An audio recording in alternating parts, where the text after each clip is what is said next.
Bila anak bangsa sudah mulai melupakan sejarahnya, maka hilanglah kebesaran generasi bangsanya. Manusia adalah makhluk pelupa. Kemarin seharusnya menjadi sejarah hari ini menjadi sejarah esok hari, dan esoknya menjadi sejarah untuk lusa dan lebih baik.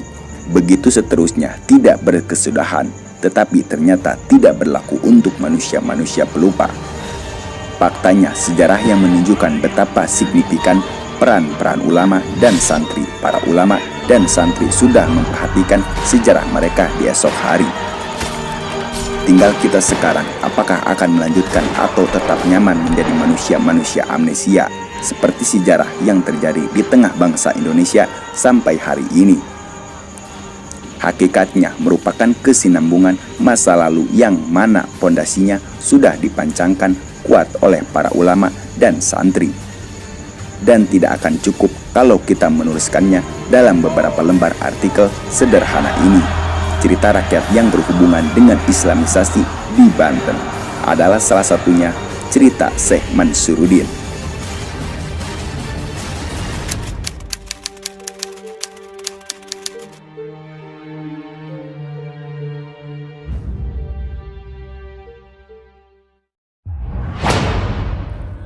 Assalamualaikum warahmatullahi wabarakatuh. Welcome to my channel DN Crash. Channel ini mencoba menyuguhkan konten-konten yang menghibur dan terus gas karena kita akan upload video terbaru. Dukung kita terus gas. Jangan lupa like, comment, subscribe, dan share sebanyak-banyaknya. Oke, tombol lonceng dan jangan lupa ya. Terima kasih atas dukungan kalian semua. Insya Allah kita akan berbagi kebaikan bersama. Menurut ceritanya, sang Syekh adalah salah satu orang yang menyebarkan agama Islam di daerah Banten Selatan. Dengan peninggalannya berupa batu Quran yang sekarang banyak berdatangan wisatawan untuk berziarah atau untuk mandi sekitar Patilasan. Karena di sana ada kolam pemandian yang di tengah kolam tersebut terdapat batu yang bertuliskan Al-Quran. Syekh Maulana Mansuruddin dikenal dengan nama Sultan Haji. Beliau adalah putra Sultan Agung Abdul Fattah Tirtayasa, Raja Banten ke-6.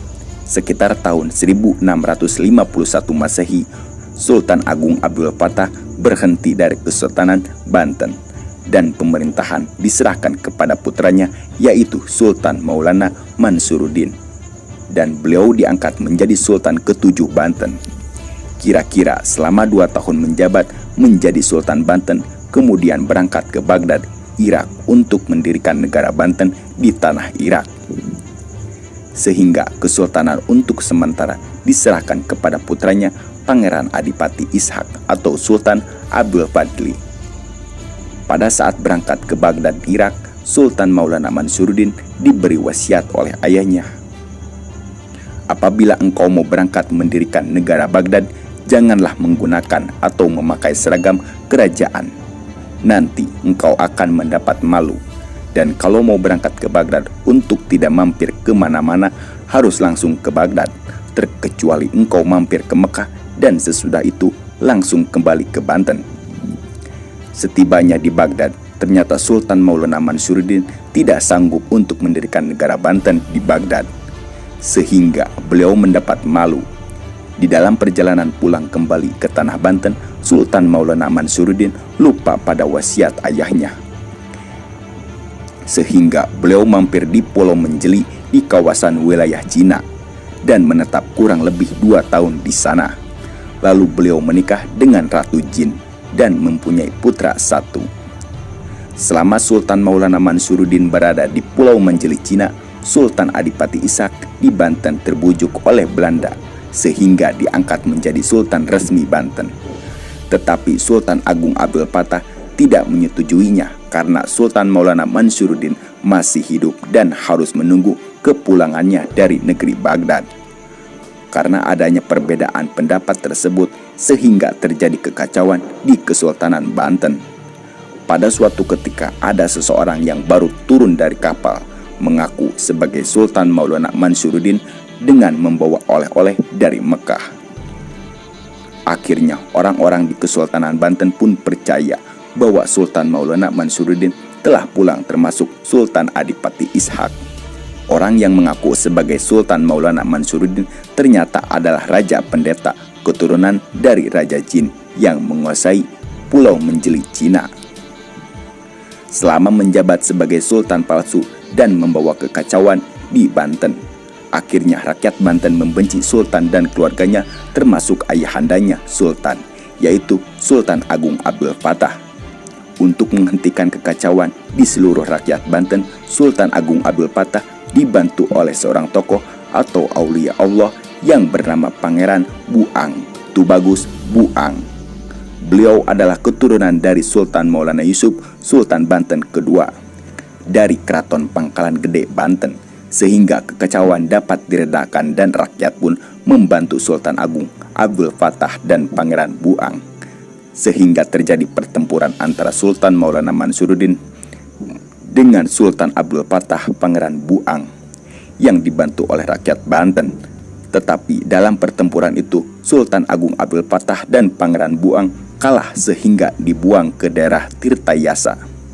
Dari kejadian itu maka rakyat Banten memberi gelar kepada Sultan Agung Abdul Fattah dengan sebutan Sultan Agung Tirtayasa. Peristiwa adanya pertempuran dan dibuangnya Sultan Agung Abdul Fattah ke Tirtayasa akhirnya sampai ke telinga Sultan Maulana Mansuruddin di Pulau Menjeli, Cina, sehingga beliau teringat akan wasiat ayahandanya. Lalu beliau pun memutuskan untuk pulang. Sebelum pulang ke tanah Banten, beliau pergi ke Mekah untuk memohon ampunan kepada Allah Subhanahu wa Ta'ala di Baitullah karena telah melanggar wasiat ayahnya. Setelah sekian lama memohon ampunan, akhirnya semua perasaan bersalah dan semua permohonannya dikabulkan oleh Allah Subhanahu wa Ta'ala, sampai beliau mendapatkan gelar kewalian dan mempunyai gelar Syekh di Baitullah. Setelah itu beliau berdoa meminta petunjuk kepada Allah untuk dapat pulang ke Banten. Akhirnya beliau mendapatkan petunjuk. Dengan izin Allah Subhanahu wa Ta'ala, beliau menyelam di sumur Jam-Jam. Kemudian muncul di suatu mata air yang terdapat di batu besar. Di tengahnya lalu oleh beliau batu tersebut ditulis dengan menggunakan telunjuknya yang tepatnya di daerah Cibulakan, Cimanuk, Pandeglang, Banten, sehingga oleh masyarakat sekitar dikeramatkan dan dikenal dengan nama keramat Batu Quran. Setibanya di Kesultanan Banten dan membereskan semua kekacauan di sana dan memohon ampunan kepada ayahnya Sultan Agung Abdul Fattah Tirtayasa, sehingga akhirnya Sultan Maulana Mansuruddin kembali memimpin Kesultanan Banten. Selain menjadi seorang sultan, beliau pun menyiarkan agama Islam di daerah Banten dan sekitarnya. Dalam perjalanan menyiarkan Islam, beliau sampai ke daerah Cikoromoy, lalu menikah dengan Nyai Sarinten. Dalam pernikahan tersebut, beliau mempunyai putra yang bernama Muhammad Soleh, yang memiliki julukannya Kiai Abdul Soleh. Setelah sekian lama tinggal di daerah Cikoromoy, menjadi suatu peristiwa di mana Nyimas Ratu Sarinten meninggal terbentur batu kali pada saat mandi. Beliau terpeleset menginjak rambutnya sendiri. Konon Nyimas Ratu Sarinten mempunyai rambut yang panjang melebihi tinggi tubuhnya. Akibat peristiwa tersebut, maka Syekh Maulana Mansuruddin melarang semua keturunannya, yaitu para wanita, untuk mempunyai rambut yang panjang seperti Nyimas Ratu Sarinten. Nyimas Ratu Sarinten kemudian dimakamkan di Pasarean Cikarayu. Sepeninggalnya Nyimas Ratu Sarinten, lalu Syekh Maulana Mansur pindah ke daerah Cikanduen, Pandeglang dengan membawa khodam Ki Jemah. Lalu beliau menikah kembali dengan Nyimas Ratu Jamilah yang berasal dari Caringin, Labuan. Pada suatu hari, Syekh Maulana Mansur menyebarkan syariah agama Islam di daerah selatan ke pesisir laut. Di dalam perjalanan di tengah hutan Pakuan Mantiung, Sultan Maulana Mansuruddin beristirahat di bawah pohon sambil bersandar bersama khodamnya Ki Jemah. Tiba-tiba pohon tersebut menjongkok seperti seorang manusia yang menghormati. Maka sampai saat ini pohon waru itu tidak ada yang lurus. Ketika Syekh sedang beristirahat di bawah pohon waru, beliau mendengar suara harimau yang berada di pinggir laut. Ketika Syekh menghampiri, ternyata kaki harimau tersebut terjepit kima. Setelah itu harimau melihat Syekh Maulana Mansur yang berada di depannya, melihat ada manusia di depan harimau tersebut pasrah bahwa ajalnya telah dekat. Dalam perasaan putus asa, harimau itu menggaum kepada Syekh Maulana Mansur. Maka atas izin Allah Subhanahu wa Ta'ala, tiba-tiba Syekh Maulana Mansur dapat mengerti bahasa binatang. Karena beliau adalah seorang manusia pilihan Allah dan seorang aulia dan wali Allah. Maka atas izin Allah pulalah dan melalui karomahnya, beliau kima yang menjepit kaki harimau dapat dilepaskan. Setelah itu harimau tersebut dibaiat oleh beliau. Lalu beliau pun berbicara, "Saya sudah menolong kamu. Saya minta kamu dan anak buah kamu berjanji untuk tidak mengganggu anak cucu dan semua keturunan saya." Kemudian harimau itu menyanggupi dan akhirnya diberikan kalung surat Yasin di lehernya dan diberi nama Si Pincang atau Raden Langlang Buana atau Ki Buyut Kalam.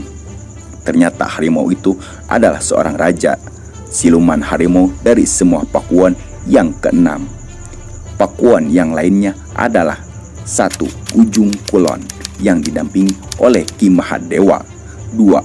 Gunung Inten yang dipimpin oleh Ki Bima Laksana. 3. Pakuan Lumajang yang dipimpin oleh Raden Singa Baruang. 4. Gunung Pangajaran yang dipimpin oleh Ki Bolegbag Jaya. 5. Manjau yang dipimpin oleh Raden Putri. 6. Mantiung yang dipimpin oleh Raden Langlang Buana atau Ki Buyut Kalam atau Si Pincang. Setelah sekian lama menyiarkan Islam ke berbagai daerah Banten dan sekitarnya, lalu Syekh Maulana Mansuruddin dan khadamnya Ki Jemah pulang ke Cikanduen. Akhirnya Syekh Maulana Mansuruddin meninggal dunia pada tahun 1672 Masehi dan dimakamkan di Cikanduen, Pandeglang, Banten. Hingga kini makam beliau sering dijaraki oleh masyarakat dan dikeramatkan. Itulah cerita Syekh Mansuruddin. Terima kasih, semoga bermanfaat untuk kalian semua. Apabila di dalam pengucapan terdapat berbagai macam kesalahan, baik dalam tutur kata dan sikap perilaku, kepada seluruh semuanya, saya memohon maaf sebesar-besarnya. Wassalamualaikum warahmatullahi wabarakatuh. So I switch spots, never